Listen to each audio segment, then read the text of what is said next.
So behind me is my X3M and I absolutely love this car. I told myself that I'm going to try and keep it relatively stock, but I've got the bug, I've done a few bits, and today we're going to go a little bit further. So we've got a Milltek system. This is a beautiful Eventuri engine cover that goes with the intake system. Because the way it is in the engine bay of these, you actually can't fit a full Eventuri air filter, so these are more like panel filters. So I'm interested to see how they sort of look and sound. So this is actually a Milltek valve controller that's going on with the system. One of my main requirements of doing the exhaust, I said to the guys, I have to be able to still daily this. So these valve controllers are going to give me that full control that I want. And then at the back, we've got the Cerakote black tips, and that's basically to match the wheels, because you'll see those in a sec. Look at these beauties. So these are HRE FF10s. They're a Flowform wheel.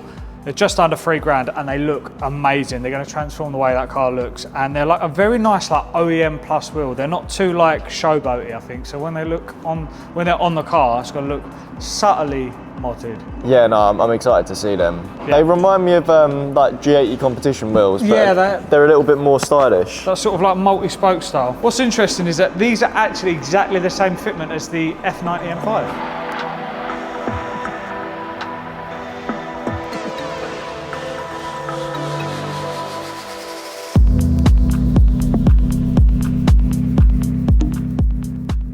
So wheels are nearly ready to go on. I just got to pop the centre caps in. One of the main reasons I went for these wheels, not only do they look good, I can literally swap my stock tyres from the stock wheels over to these as well. So it's a nice, easy, quick install, and I've not got to buy a whole new set of tyres. Oh, that's so satisfying. That's it. There's a little bit of plastic. Oh. Look at that. That is satisfying.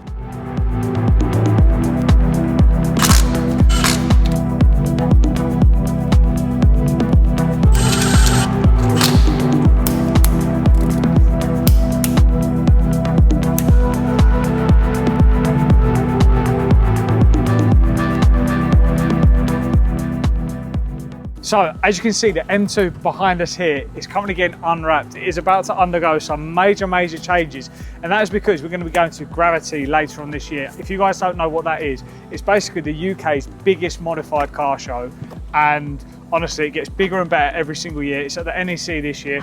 We're going to be having a big stand there, unveiling a lot of stuff, a lot of people that we're working with, and it's well worth you guys grabbing a ticket. So if you want to go, the link is down in the description. Do get a ticket, and we'd love to see you guys there. So Kai's obviously outside, he's unwrapping the car, so Jack's going to be doing a little bit of the fitting. What's going on now then?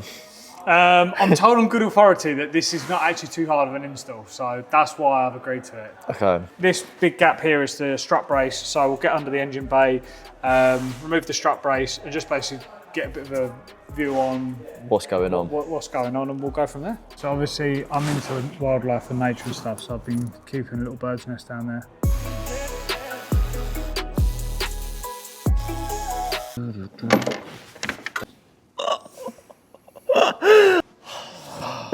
Right, we just got the bolt back and Jack is undoing the rest. Okay. So we'll take these out, replace them with the new Eventuri panel filters, and then it's just a new engine cover down. Yeah, so some little clips, you push them in and then these pop up like that. Pull it out. Nice. And that should just... There you go. Easy. What's this here, Jack? That, my friend, is a little surprise from our friends at TDI Tuning. I spoke to them this morning. I told them what we were doing to the car, and obviously, conveniently, they're just around the corner to us.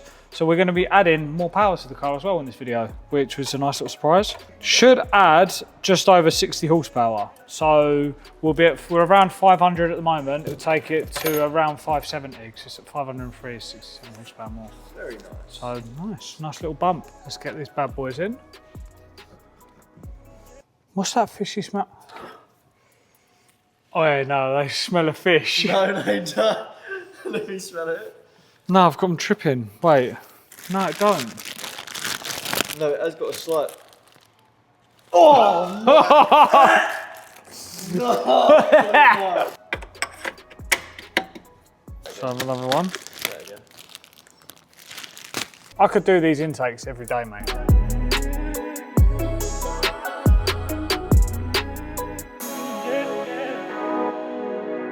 Simple install.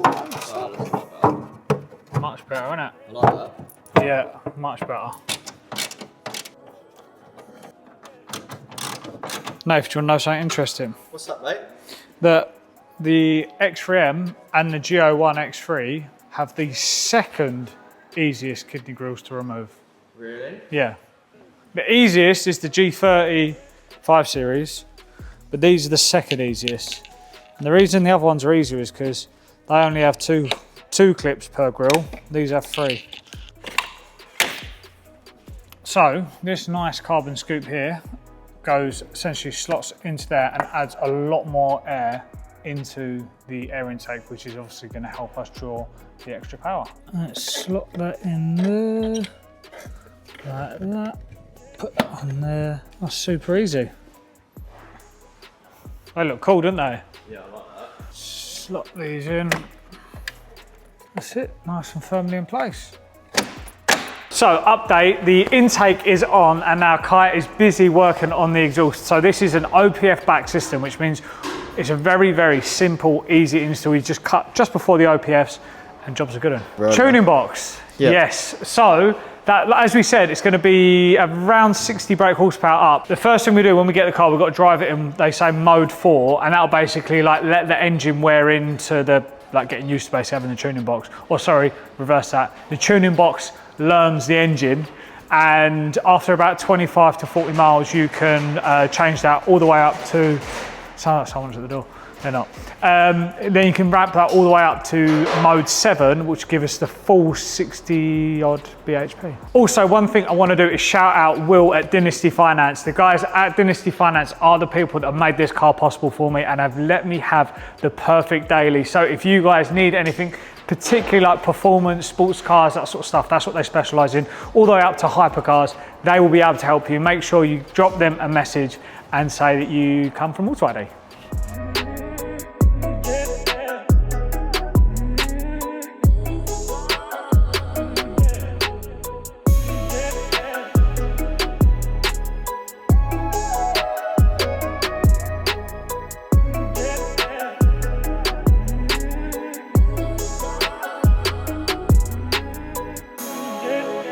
Before we go for a drive, I want to show you the final result of how it looks, because now that it's got the black wheels, the car looks complete. Once we fitted the carbon kit, I was a bit unhappy with how the silver wheels look. I feel like they didn't really suit the car. Don't know if you agree, Nave. No, I do agree. Wheels, obviously massive transformation. These are the F90 fitment wheels. We did actually put a 10mm spacer on the front to get the fitment that I wanted. And that actually fits nice and flush now, because basically they're like OEM spec style of wheels, so they're a bit more conservative. That being said, on the rear, there is no spacer and you've got basically perfect fitment on the rear. So very happy with that. This is lowered as well, so this has got 30mm lowering springs if you're wondering why the stance is so good, because that's essentially why. Yeah, it looks so good. Yeah, it actually looks so good. It looks like just a G80 with a big boot. I don't know about G80. Like X5M. X5M. Yeah. I think the kit helps with that as well, and the spoiler and stuff. Yeah. Let's show you the intake, because engine bay now looks unreal as well. Oh, that does look really good. Nice big slab of carbon. Do you want to show us what the exhaust sounds like, Jack? Yes, so. Oh, them tips look well nice. The tips look a lot better. Let's show you what it sounds like. So it does have a valve. That's closed, open.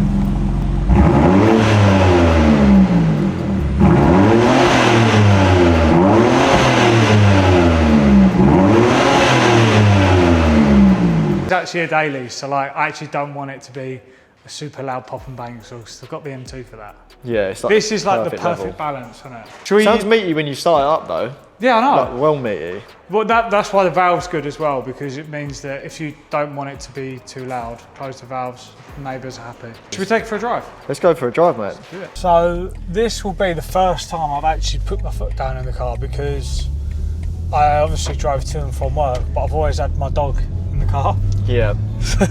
So I can't. Well, it's first time with the tuning box as well, isn't it? First time with the tuning box, yeah, pinging it. What's the setting on the tuning box? Just max number 7? Yeah, max number 7. So I did 20 miles. So basically the guys at TDI recommend you run the car for 20 miles first on mode 4, which is up the middle of the road. Yep. And that basically gives the tuning box time to learn all the parameters of the car. Makes sense. And then after that, fully send it. So what power did I say roughly it should make? Like 500? So it should be around 570 now. Mad. So for a 4x4. Yeah. It's quite quick, isn't it? What mode's that in at the moment? No, I've just pinged that into M1. M1. Yeah, M1. Do you have like a DSC off mode? Yeah. Right, here we go. So that's four-wheel drive. I reckon you could probably drift this. You need to get the thing coded onto it so you can make it rear-wheel drive. Yeah.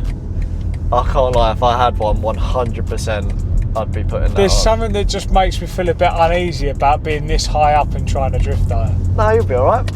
You see a lot of the road, you see the curbs. Yeah, that's true. Alright, that's it. It pulls. That is a weird feeling where you're high up and it feels like that. It pulls a lot. Let's second gear pull. Let's have a go.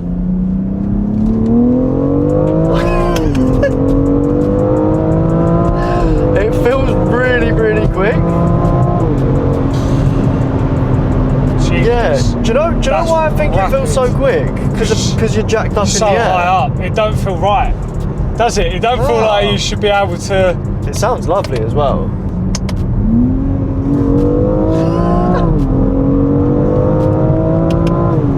Mate, it's rapid. Really talking. Yeah, it's loads of mid-range torque. I don't know if this has got more torque than like the equivalent. I don't know if they put more torque in the car because it's heavier. I don't think so. But Do you know what's weird though?